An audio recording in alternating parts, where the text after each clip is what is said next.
my pleasure to welcome you to Talks at Google.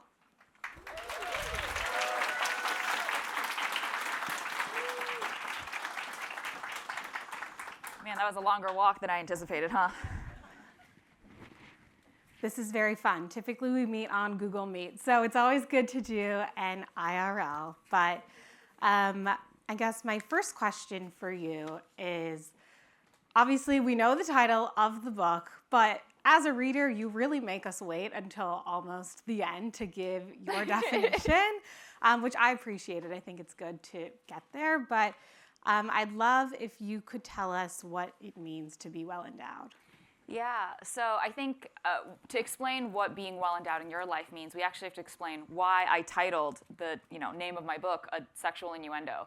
Al Roker made a dick joke when I went on the Today Show, which was so embarrassing. But if you actually look at the phrasing, well endowed, we can laugh about hee hee, ha ha, whatever, but it actually describes something, an endowment. And you've heard of things like Harvard's endowment or your favorite charity's endowment. An endowment, simply put, is just a pot of money that gets invested, it grows for the future, so that any organization's mission can be continued into perpetuity forever. And what I want for every single person reading this is to be well endowed in your own life. So I want you to feel like you get to have the happily ever after in your life because you have the money and the resources and the tools invested, growing for you, so that you can reach all of those milestones, whether that's buying a home, whether that's having a really wonderful marriage and having kids or not having kids and having a dog and being able to leave something behind through your estate planning. But ultimately, it's so that you can have a happy today while also having a happy tomorrow. I love that. And I think another big aspect of the book was that you kind of emphasize the difference of being smart with your money versus being wise with your money. Can you go on kind of the difference of the two of those? Yeah, I think that's specifically pertinent to this audience. I think it's actually really easy to be smart with your money, right? Like Google exists. You know whether or not you should be doing A or B. It's easy to say, oh, should I buy this bag or should I save my money? Like there is a yes or no answer based on your budget. But then there's the wisdom piece of it. And that's a lot more gray. That's a lot more nuanced. For everybody who can't tell because I have such a great skincare routine, I'm 31. And I am in a phase in my life right now where I am going to a wedding every other weekend. And alongside of these weddings, it's, oh, we have a bachelorette, and oh, we got to go to this engagement party. And it's literally thousands of my dollars going towards other people's life moments. And for some reason, they all want to go to Cabo. And when you think about spending money to do those things while still maintaining your relationships, that's a much harder question. It's not black or white. It's not yes or no. There's gray area. In the same way of you guys all work at YouTube, at Google, you're doing very objectively well. But what happens when around Thanksgiving, Uncle Tony asks you for a small business loan of $25,000 to start a restaurant that you know Tony's Meatballs is not going to pan out? Like, there are money conversations and money moments throughout your life that are not going to be quite as easy to answer as which credit card should I get? That's the wisdom piece. It's, do you know what actually makes sense for your lifestyle? What is actually going to apply and how is it going to affect your interpersonal relationships as well as the other parts of your life? And so that money is not necessarily the only decision you're optimizing against. Yeah, I love that. I think I definitely felt pushed to make the wiser money decisions in the middle of reading. So definitely a difference there. Anna told somebody she wasn't going to their wedding. No, I'm just kidding. And I think another big takeaway from the book, though, is like kind of aligning your spending with your long-term life goals. Yeah. So it's like if you've got to skip the wedding, you've got to skip the wedding. But anyway, what's a practical step that readers can take to start doing this today? Yeah, I think something that a lot of folks, especially high-earning folks, like struggle with is I get a lot of DMs that are people who are in their 30s or 40s or 50s even, and they say, Vivian, I did everything right. I went to the right school, I got the right degree, I got the right job, and now I am looking back at my life, but it's not what I bargained for. And I'm not super happy with how everything has panned out. I look in my closet and I've got thousands of dollars worth of stuff that frankly I can't fit into anymore, I don't want to wear anymore, but I didn't necessarily get to have the things that I actually holistically wanted out of life. And so what I encourage people to really do is ask a series of questions before they buy something, before they spend their money that they worked so hard to get. And the big one is, do you actually want this, or do you want someone to know you have it? Yeah, the murmurs? Yeah, you heard that, right? That's because I actually learned this from a mentor. In my early 20s, I was so frustrated because it felt like each purchase didn't make me happier, but it made me want to purchase more.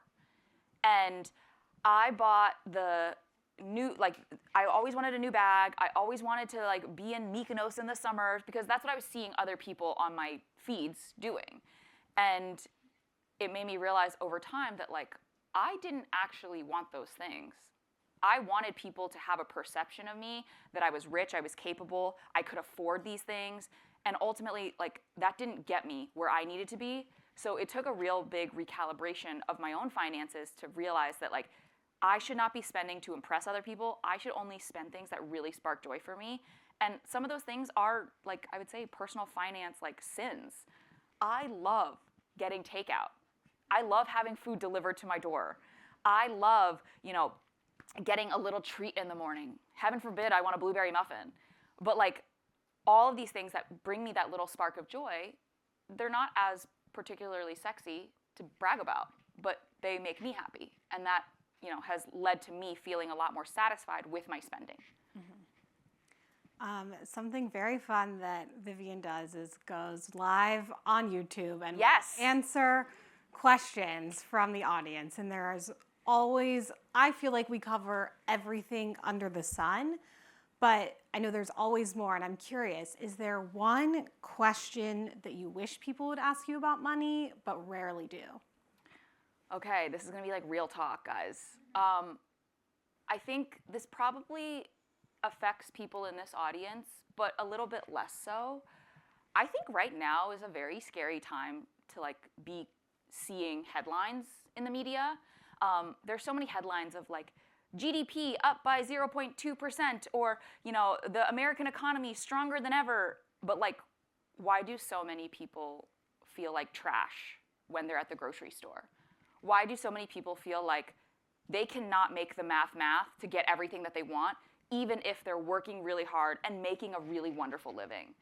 And that's incredibly frustrating. And, I know there has to be at least a couple folks in this room that are maybe in, the more analytical, mathy space. It's because the headlines are lying to you. A lot of government agencies, as well as, frankly, even financial firms, economists, everybody is looking at the mean, the average. But if we took the average income of every single person in this room here, but let's say Anna is actually a centibillionaire, like, that really skews the data. And so it makes it look like the average person is doing a lot better. But if we were actually to look at the median, which is where we all stand in a number line of our incomes, and we looked at the middle number, I think it would tell a very different story. And furthermore, I think if we looked at the mode, the most frequently occurring numbers in a data set, we would actually see an even more different story. And my guess is that the story would tell a story of two camel humps, one being folks who are really, really struggling. They are not able to make ends meet. They are putting all of their expenses on a revolving line of credit, like a credit card. That's really, really scary right now. But then there's also a group of people who are high earners. And suddenly, they're starting to think about buying the store brand. They're starting to think about, do I need to be cutting back on some of my discretionary expenses? Everybody is feeling that pinch in their wallet, no matter, really, frankly, how much money you make. It's just a frustrating question to me, is just that, like, we aren't talking about this. Mm-hmm. No one's asking, does anyone else feel this way? But there has been a starkly K-shaped divergence post-COVID of the haves and the have-nots, and we've seen more billionaires created in the past 5 years than ever before. But we're also seeing the average person, and average, I truly do mean, is, like, can be millionaires, because millionaires are closer to being homeless than they are to billionaires. But, like, the average American is really struggling right now.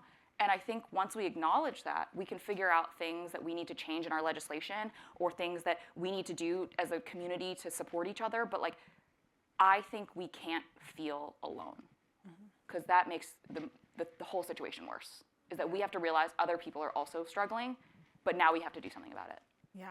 And I feel like that really kind of lends itself to a lot of the work you do. And I feel like the question of like, does everybody else feel this way? Am I alone? And like, I feel like you do such a great job of empowering us to all use our voices financially and talk about these things. So thank you for kind of sparking those Thanks for conversations. giving me the platform to do it.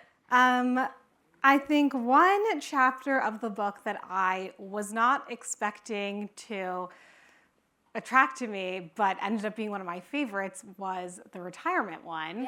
Yeah. You painted a really vibrant picture of you and your neighbors in Florida and what day in the life looks like for your retired neighbors in Florida. And I was just fascinated by it because you kind of redefine retirement as a stage where working for money becomes optional. How can readers and all of us start planning for this stage no matter what our current financial situation is? Yeah. So for the folks who haven't read the book yet, you are getting a copy today? Yes. Yes. But, so there's a gift involved. Something that I talk about in this book is I moved to Florida, and unbeknownst to me, I moved into basically a retirement community. And my best friend's name is Susan. She is older than my mom. And all of the ladies that I do Pilates with are in their 70s, some in their 80s. And they're like working out 3 times a day. I'm like, what are you training for? But these women in particular that I know that I've become friends with, like, have such vibrant lives. They wake up, they play tennis, there's a group that like plays mahjong, and it's so embarrassing because I'm Chinese American and like don't 100% know the rules. And these women, they're like card sharks. It's like kind of crazy. They play mahjong. They go to their like book club. They go to Pilates. They do yoga. Then they have like happy hour. And I'm like, what? And I didn't really understand this because I kind of always envisioned retiring, to put it lightly, as just being like put out to pasture. Your life just kind of ends. But these people are all retired, and I realized that their lives were, frankly, richer and more social than mine was as a bubbly, lively 31-year-old. And I think that's the crux of what I want to get through in the book, is that like retirement doesn't mean you downshift and end. It means that you no longer have to do things for money. You get to do what you want.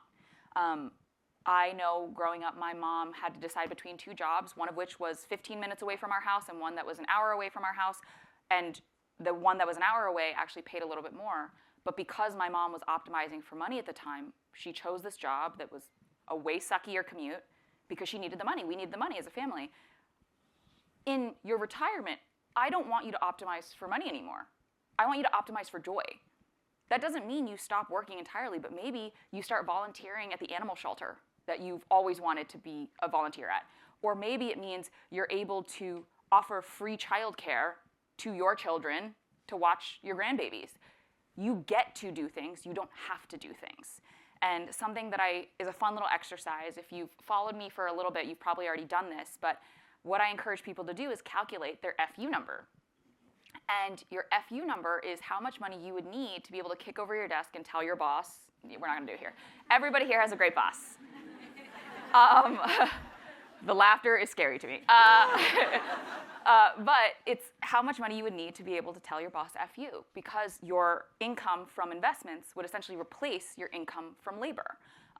All of us have jobs. We wake up in the morning, we type at our laptops, nurses have jobs, they're on their feet all day, like construction workers, teachers, everything. They all do something for money. But this is how we calculate how much money you would need to replace that. So everybody close your eyes and imagine your perfect year. You get to live where you want to live. Your house looks like the way you want it to look. You get to travel. You get to support people, whoever is important to you. Maybe that's parents. Maybe that's children. Maybe that's a pet. Maybe whatever. You also get to make some purchases, some fun retail things that you would like to buy. Don't go crazy. Don't imagine a lime green Lamborghini. But, have a nice life. Build yourself a really beautiful life. Now we open our eyes. And my high school calculus teacher always told me that I wouldn't have a calculator in my pocket. Joke's on you. Everybody does now. So I want you to take out your Google Pixel and go ahead and calculate on your calculator. You type in how much money your perfect year you think would cost you for 1 year. The murmurs tell me some of y'all did imagine a yacht. So you type in how much money you would need for the year, and then you divide by 0.04. 0.04 represents 4%. 4% is an incredibly conservative investment return. You can get 4% right now from some high yield savings accounts. That's risk-free, so more realistically, you'll probably earn 8 to 10% on your investments. Closer to retirement, maybe 6%, 7%, but 4% we can pretty much bank on. The number you get is what you would like to have invested, earning you enough money every single year to be able to live your happily ever after. And I want you guys to do something brave. Tell me what your number was. I saw her laughing. That's why I want to know. I think she might have done the math wrong. I think she did. They're like, actually, we think the math was done perfectly correctly. I got 25 million. I think 25 million. Okay. That was conservative. Okay, but now we know that to fund your $1 million lifestyle, every single year you spend $1 million. That's a lot of money. I don't spend that much a year. But if every single year you want to spend $1 million, you have to have $25 million set aside. Did we get any other numbers? 3.7. 3.7? 1.8. So we're living off the grid. We're not really buying any designer here. Okay? But 7.5. Okay, great. What I think is so valuable about this fun little exercise is it gives you a roadmap of what you would likely want to have invested and what types of moves you might need to be making with your money to get you there. But also, it gives you a plan of what your lifestyle should look like, what you want it to look like. And maybe there are some changes we need to change to the lifestyle, but there's maybe some also things that we need to change with our investment strategy that can get us there. I don't mean to pick on you, I'm so sorry. Yeah, but I think this is really great because it's good to have goals. But for some people, their happily ever after is, I want to retire at 40 and live in an Airstream and I don't have to buy shoes anymore. I get to be barefoot and live off the land. Great, not mine. Be very clear, not mine. And then for other people, you probably have a more traditional vision of retirement is you want to have 2 homes, one of which is a vacation home. You want to put 2 kids through college. You want to maybe support a slightly overweight English bulldog who needs heartworm medication named Pickles. This is my fantasy. Roll with it. But this helps you just dream for a second. And you get to change this dream as the years go on, as your life changes. But it helps you back into what you would likely need to live your happily ever after. Wow. So in my scenario, I had a house. Yeah. But you challenged traditional financial beliefs and kind of the idea that home ownership is always the best investment. Can you expand a little bit more on that? Yeah. And kind of on top of that, what's another financial myth that you'd like to debunk for us all? Yeah, so I think, not to throw shade, but we're about to do it. There is a certain older gentleman with glasses, he's balding, has a southern accent, and a radio show. And throughout, if you know, you know, he has basically convinced our parents' generation, and frankly some of ours, that if you don't own a home, you're a loser. I'm telling you right now, the math on primary home ownership no longer makes sense. It is actually cheaper to rent than buy in every single major American metro. That said, back to this, not every decision we make needs to be optimized for finance. If owning a home is still part of your American dream, you are allowed to want that. You are allowed to work hard for your money and do what you want with it. But buying a primary home right now financially is not actually the end-all be-all.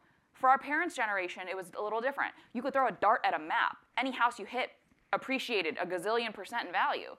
But for our generation, especially as how expensive homes have gotten, in major metros, the type of appreciation you'll see on a primary residence that you are living in may not beat what we're seeing from other investment opportunities, such as index funds in the stock market.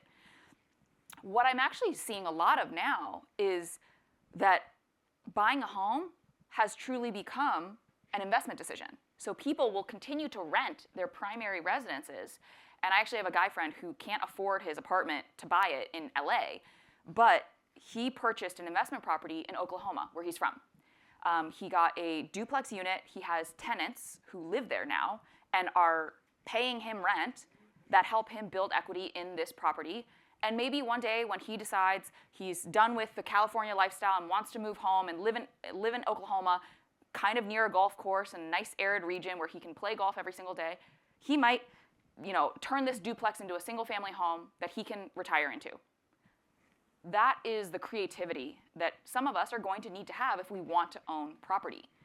But if you don't want to own property, that's not to say you still can't get incredibly wealthy. That's not to say your other investments can't really support you in the same way that we've just talked about for that happy retirement. It's just really about what matters to you, what kind of flexibility you might need. I know at places like YouTube and Google, there's a lot of mobility. People pop over from the coasts all the time. People move to Austin. People move around and have amazing opportunities because this is a global company.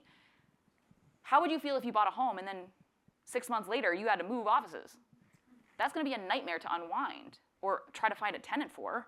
But if you know you're rooted, your kids are here, whatever, yeah, sure, buying a home might be something you want to consider. So it's really up to you, but I think it's such a huge myth that you have to buy a home to be financially successful. Mm-hmm. So I think as part of your brand, and of course in the book, you are great at making financial information much more digestible with a lot of references. In the book, we had a really great Midsommar reference, a Succession reference, which obviously I'm obsessed with. But I think a line that really stood out to me, and I'm totally paraphrasing here, but was the idea for our parents' generation growing up. For them, it was keeping up with the Joneses and seeing in front of them what's going on with the neighbors. But for us, it's keeping up with the Kardashians and seeing what's going on online. On your little 2x4. But I'd love to know, how do you think social media has changed the way we think about money and success? Yeah, I think it's good and bad, right? I am so proud of the work that I've been able to do on social media to democratize personal finance. I am so in love with so many other creators that have taught me how to descale salmon fillet because I learned a skill, right? There's a YouTube channel called Dad, How Do I? And it'll teach you how to unclog a toilet or tie a tie. And I think social media has truly made us a global society. I think that's great.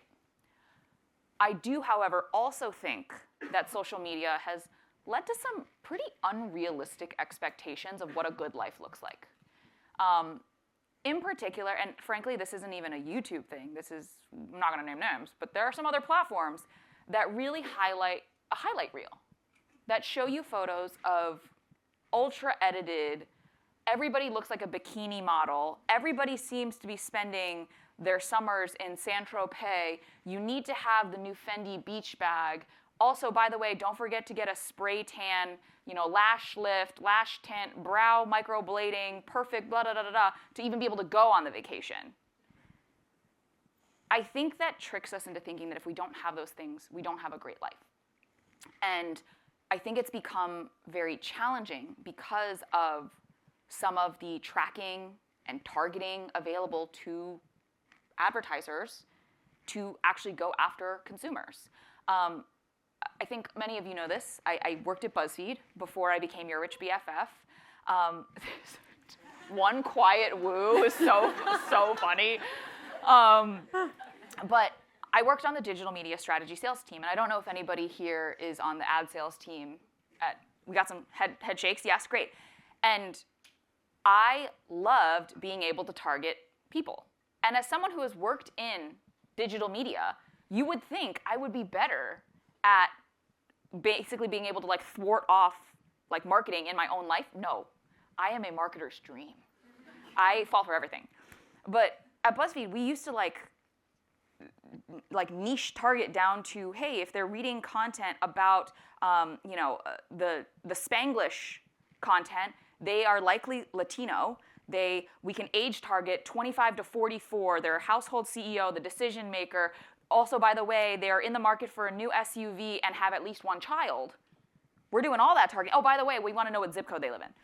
We can do all that targeting, and then we can append pixels that can track them around the internet, and that's why when you read an article, you see your favorite boots that you really wanted that you haven't bought yet pop up in the middle, or maybe when you're scrolling social media and, oh, the boots, there they are again. It's not divine intervention. Somebody like me was in the back end asking the ops team to target you. And so I think there's something to be said about the power of social media for good, but also just being really mindful of what the incentives are for the people advertising to you on social media.